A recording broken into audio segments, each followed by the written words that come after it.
Le succès te fait peur, pourtant tu as eu de nombreux prix, on va dire, pour ton écriture.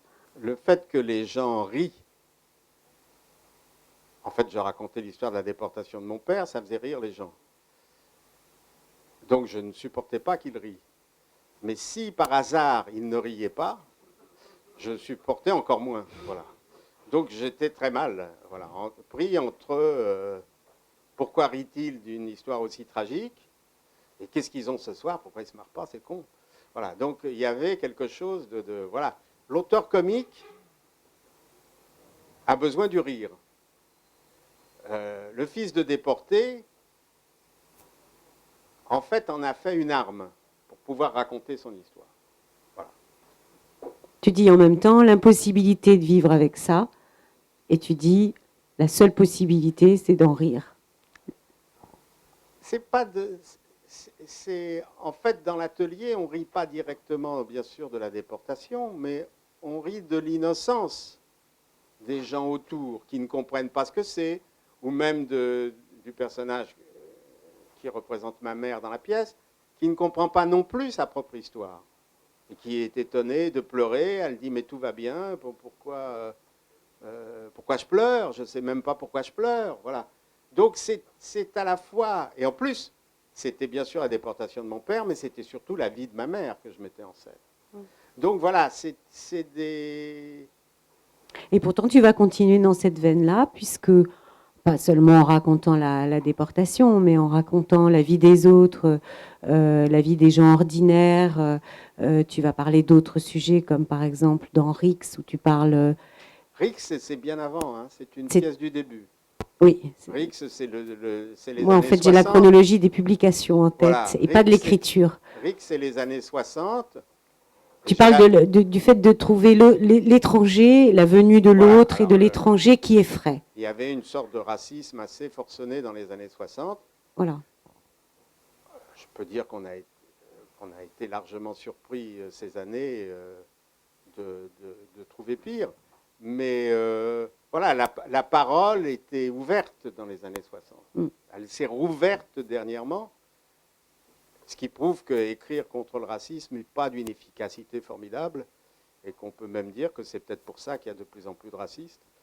Voilà, bon, mais dans les années 60, j'ai écrit Rix et j'ai eu la chance de rencontrer un comédien exceptionnel qui s'appelait Jean-Paul Roussillon, qui était à la Comédie Française. La pièce s'est jouée à la Comédie Française, dans un système particulier. Et donc j'ai rencontré Roussillon, avec qui j'ai fait un long bout de chemin. Et c'est vrai que l'auteur dramatique devient vraiment, comment dire, universel quand il est joué par des acteurs d'exception. Donc voilà, si on est joué par des gens... Alors le fait d'être joué par Roussillon m'a donné l'impression d'être un auteur formidable. Quoi, Donc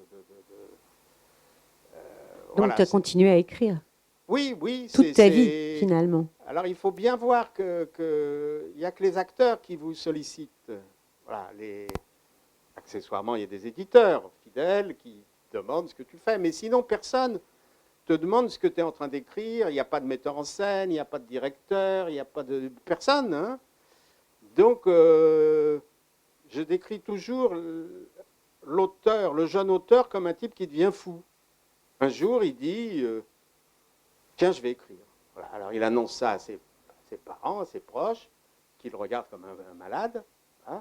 Puis un jour, il lit quelque chose, et c'est cet examen-là qui compte. C'est-à-dire, si déjà les proches reconnaissent que tu as écrit quelque chose et que d'autres pourraient le lire ou l'écouter, tu deviens un auteur.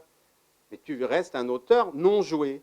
Et il faut, pour devenir un auteur de théâtre, il faut être joué. Donc il faut avoir de la chance, il faut rencontrer des gens. Et on est joué d'autant mieux si les acteurs sont prodigieux. Alors donc, la chance que j'ai eue, c'est de rencontrer un certain nombre d'acteurs comme Maurice Bénichou, qui a fait la mise en scène de l'atelier. Voilà. C'est-à-dire qu'on est dépendant, mais c'est un choix. J'aurais pu dire, je vais écrire ça en roman, mais j'aurais été seul.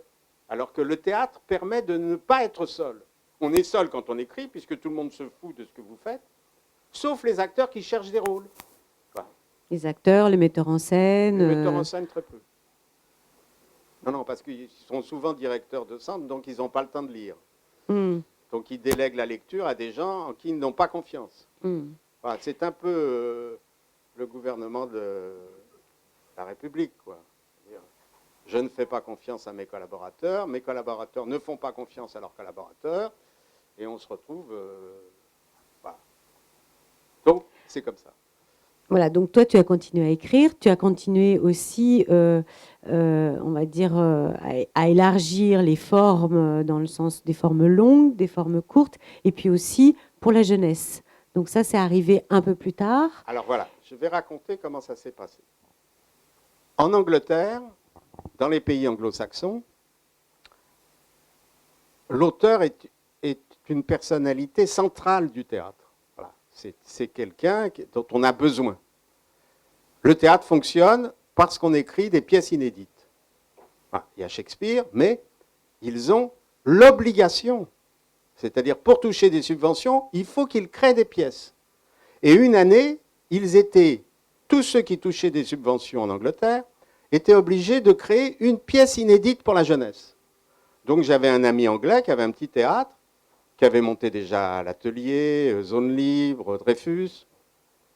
Et un jour, il me dit, je vais te passer une commande, j'ai envie de te passer une commande. Je lui dis, écoute, je ne sais pas l'anglais, c'est ridicule, ça va être traduit, j'aurai aucun contrôle là-dessus. Il me dit, bah, écris une pièce pour la jeunesse. Ça n'engage à rien. Moi, je ne savais pas qu'il avait l'obligation d'en avoir une.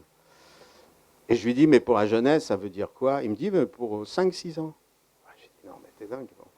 Et alors, il venait tous les week-ends et il me racontait comment on devait écrire une pièce pour la jeunesse. C'est-à-dire, il faut parler des couleurs, il faut parler des jours de la semaine, il faut parler des grands, des petits, des trucs. Et j'avais lu une nouvelle de Dickens, j'ai gardé la trame et j'ai écrit Le Petit Violon. Et il se trouve que quand j'ai été dans la salle pour voir la première, donc à Londres, j'ai vu que dans cette salle, il y avait des enfants de toutes les couleurs. Ah, des jaunes, des verts, des noirs, des marrons, des blancs, qui avaient comme il y avait un sourd-muet, un personnage de sourd-muet, il y avait quelqu'un qui traduisait, il y avait des enfants sourds-muets qui venaient, des enfants paralysés. Et je me suis dit, c'est là que ça se passe, c'est là que ça se fabrique. Et donc, ça m'a incité à écrire. Mais il y a eu un autre phénomène. C'est qu'à la même époque, chez Actes Sud, vous créez une collection de théâtre pour la jeunesse. Voilà. Et donc, les deux ensemble ont fait que, petit à petit, pendant les années qui ont suivi, dès que j'avais une idée, c'était une idée de pièce pour la jeunesse. Donc j'en suis à ma 9e. Alors ça aussi, qu'est-ce que cherche un auteur? C'est la liberté. C'est-à-dire être libre d'écrire. Alors en plus, quand vous écrivez pour la jeunesse, vous ne vous dites pas, est-ce que Pierre Arditi va avoir le temps de jouer ça pendant 3 jours? Est-ce que les critiques vont venir? Est-ce que... Vous écrivez pour les enfants, ça va parvenir aux enfants. Alors il y en a qui... On peut dire que Le Petit Violon, je pense qu'on est à 60 000 exemplaires du Petit Violon. Donc c'est parvenu... et puis au bout de 11 ans, j'ai maintenant une production magnifique du Petit Violon. Donc voilà, c'est quelque chose de... Mais en plus, dans la forme, c'est extrêmement libérateur. C'est-à-dire que je traite exactement les mêmes sujets que pour les adultes, mais je sais que je parle à des enfants, donc je les traite différemment, et ça me libère. Voilà. Donc on a inventé des livres où on a mis... à côté quelques illustrations, parce qu'on sait très bien qu'un enfant, même lisant une pièce de théâtre, a envie aussi d'avoir quelques représentations. Et très prochainement, en Actes Sud Junior, et c'est la première fois, tu deviens là un auteur jeunesse, puisque tu vas publier un album jeunesse d'après une histoire que tu as écrite, Les Vites à l'abri. Est-ce que tu nous dis 2 mots de cet album qui va sortir le mois prochain, je crois? Bah, Les Vites à l'abri, c'est une...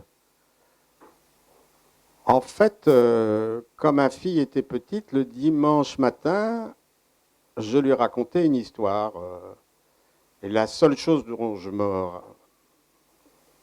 qui m'est restée, c'est Les Vites à l'abri. Alors les vite à l'abri, sûrement qu'à l'époque c'était des petites souris ou des petits lapins. Et puis là, il se trouve que c'est des gens qui sont sur les routes. Alors, Qui parcourent le monde. Voilà, on peut dire que c'est des tziganes, ou ce qui étaient mes grands-parents, c'est-à-dire qu'en fin de compte, mes grands-parents sont nés dans un village près de Brody, en Galicie, à la frontière de la Biélorussie, qui est devenue depuis polonaise, et puis après qui est redevenue ukrainienne, et puis après qui est... Voilà. Donc, sans bouger, ils avaient déjà eu beaucoup de nationalités, puis ils sont venus quasiment à pied jusqu'à Paris, ils y ont vécu, et pendant la guerre 14, ils sont repartis, puisqu'ils étaient autrichiens. Voilà. Donc, c'est une sorte d'hommage à ces gens qui parcourent le monde, à ce qu'on appelle les sans-papiers. Voilà. C'est-à-dire que mes grands-parents ont vécu sans papier. Mon père a vécu sans papier jusqu'à ce qu'on l'arrête, après qu'il se soit fait faire des papiers d'ailleurs, pour être en règle. Voilà.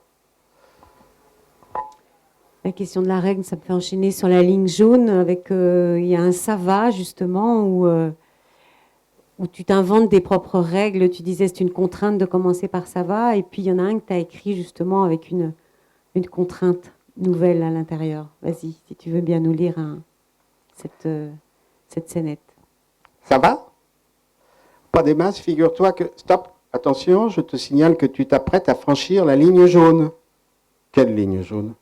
Je te dis en passant ça va, et toi, au lieu de me dire pas mal et toi, tu t'arrêtes et tu t'apprêtes à me raconter ta vie. Je m'apprête à répondre à ta question, oui. Je ne t'ai pas posé de question. J'ai dit ça va, comme j'aurais pu dire n'importe quoi.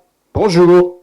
Ah ben tu m'aurais dit bonjour, je t'aurais dit que ce jour, hélas, ne pouvait pas être bon pour moi. Un rapport incroyable, incroyable. Je n'en crois pas mes oreilles. Attends, je t'ai pas encore dit le principal. Je ne veux pas le savoir. Je ne veux pas le savoir. Je ne veux pas, tu m'entends? Pourquoi tu me demandes si ça va alors? Je ne te demande rien. Excuse-moi, j'ai cru entendre. Ça va est une formule de politesse mise au point après des siècles de civilisation judéo-chrétienne. L'islam y a recours également. Formule qui permet à deux êtres équilibrés, sains et civilisés de se croiser sans avoir à entrer dans les détails sordides et personnels de la vie intime de chacun. Ah, chez moi, c'est pas sordide, c'est médical. Arrête! Arrête! Tu crois que j'ai pas assez d'ennuis? Mon boulot, ma santé, ma famille, mes enfants? Tes enfants aussi. Et comment? Et comment? Tu connais le proverbe, petits enfants, petits soucis, grands enfants. T'as pas d'enfants, toi? Hélas, non. Hélas, non. Mais t'es malade, malade, hélas, non. Tu connais pas ta chance. Hélas, non. Fais-toi soigner. Justement, c'est ça que... Arrête! Arrête, je ne veux pas le savoir. Compris, je ne veux pas le savoir. Je sors moi-même de l'hosto où j'ai subi un examen, tout ce qu'il y a de désagréable à l'intestin. Et tu sais quoi? Ces comptes Toubib m'ont trouvé une tumeur. Une tumeur. Maligne? Ils ne savent pas encore. Ils ne savent pas encore. Ils sauront dans 3 semaines. Et moi, je dois attendre et déféquer dans des bocaux en attendant. Bah, la mienne est... Arrête! Arrête! Mais où t'as été élevé pour jeter tes malheurs privés comme ça à la tête des gens que tu connais à peine? On se connaît à peine? Je sais, on a été à l'école ensemble. Et au lycée.